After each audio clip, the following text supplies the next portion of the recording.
نماز کے جو واجبات میں اس میں کیا ہے کہ اگر آپ کا فرائض ہے، ٹھیک ہے، اور شرائط ہے، اس میں سے اگر کوئی بھی چھوٹ جائے تو پھر ہماری نماز جو سجدہ سہو کرنے سے بھی نہیں ہو سکتی، ہوگی نہیں ہوگی۔ پر کب ہو جائے گا؟ اگر یہ واجبات جتنی شمار کرائے گا اس میں سے اگر سہون یعنی بھولے سے اگر چھوٹ جائے تو پھر اگر ہم سجدہ سہو کریں گے تو ہماری نماز تو ہو جائے گی، پر قصدن یعنی جان بوجھ کر کے اگر ہم نے چھوڑ دیا تو پھر ہماری نماز نہیں ہوگی۔ جیسے کہ فرائض میں کیا شمار کیا گیا تھا؟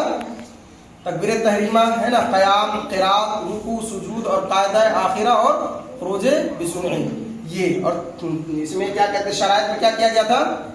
طہارت ہے نا، ستر عورت اور استقبال قبلہ اور وقت، نیت، یعنی یہ سب چیز شمار کرائی گئی تھی، جیسا کہ آپ کو یاد کرا دیا گیا ہے۔ واجبات میں دیکھیں پہلے کیا تکبیر تحریمہ میں جو ہے لفظ کس چیز کا بولنا؟ اکبر، یہاں ذکر کس چیز کا لے کے گیا؟ یعنی اکبر کہنا۔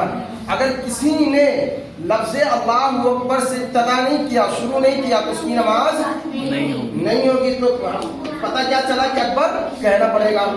پھر اس کے بعد جو ہے یہاں ذکر نہیں کیا گیا کہ ثنا کا پڑھنا واجب ہے، تعوذ کا پڑھنا واجب ہے، بسم اللہ کا پڑھنا واجب، بلکہ فوراً اس کے بعد کس چیز کا ذکر کیا گیا ہے؟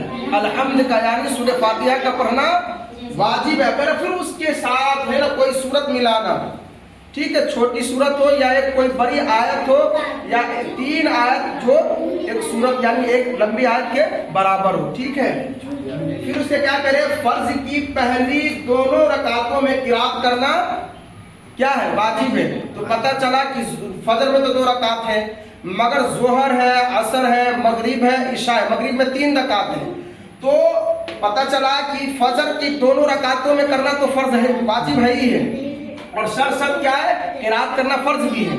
پر مغرب کی تیسری رکعت، ظہر کی تیسری اور چوتھی، عصر کی تیسری اور چوتھی، عشاء کی تیسری اور چوتھی میں سورہ فاتحہ کا پڑھنا مستحب ہے۔ اگر کسی نے سہون سے بھول ہو گئی، اب وہ کھڑا ہوا اور اس نے 3 بار سبحان اللہ کہہ دیا یا سورہ فاتحہ پڑھ لیا، اس کی نماز ہو جائے گی۔ پر اس میں یہ بھی ہے کہ اگر کوئی شخص اگر سورہ فاتحہ کے بعد بسم اللہ پڑھ کر کے اس نے سورت پڑھ دیا تو اور افضل ہے اور بہتر ہے، سمجھ رہے ہیں؟ اور اگر نہیں پڑھا تو ایسا نہیں کہ اس کی نماز نہیں ہوگی، اگر پڑھ دیا تو بہتر ہے۔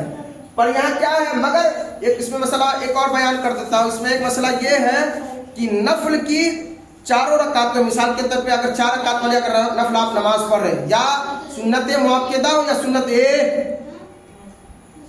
مؤکدہ ہو یا سنت غیر مؤکدہ، ان تمام نمازوں میں ہے نا، یعنی سنت مؤکدہ، سنت غیر مؤکدہ، نفل اور وتر کی یعنی واجبات نماز، جو ہماری واجب جو نماز ہے جو وتر کی نماز ہے، اس میں ان تمام رکعتوں میں سورہ فاتحہ کے ساتھ ساتھ سورت کا ملانا بھی واجب ہے، بشرطے یہی ہے کہ فرض کی صرف 2 رکعتوں میں ملائیں گے اور اس کی 2 رکعتوں میں یعنی فرسٹ اور سیکنڈ میں ملائیں گے، پر تھرڈ میں اور چوتھی مطلب نہیں ملائیں گے، ٹھیک ہے۔ تو کہہ رہے فرض کی پہلی دونوں رکعتوں میں قرات کیا کرنا کیا ہے؟ فرض واجب ہے۔ اور الحمد کو سورت سے پہلے پڑھنا، یہ نہیں کہ پہلے آپ کوئی سورت پڑھ لے پھر اس کے بعد الحمد شریف پڑھے، نہیں، یہ پھر کیا خلاف ہے نا۔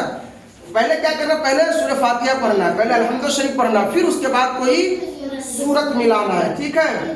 اس کے بعد جو ہے رکوع کر کے سیدھا کھڑا ہونا۔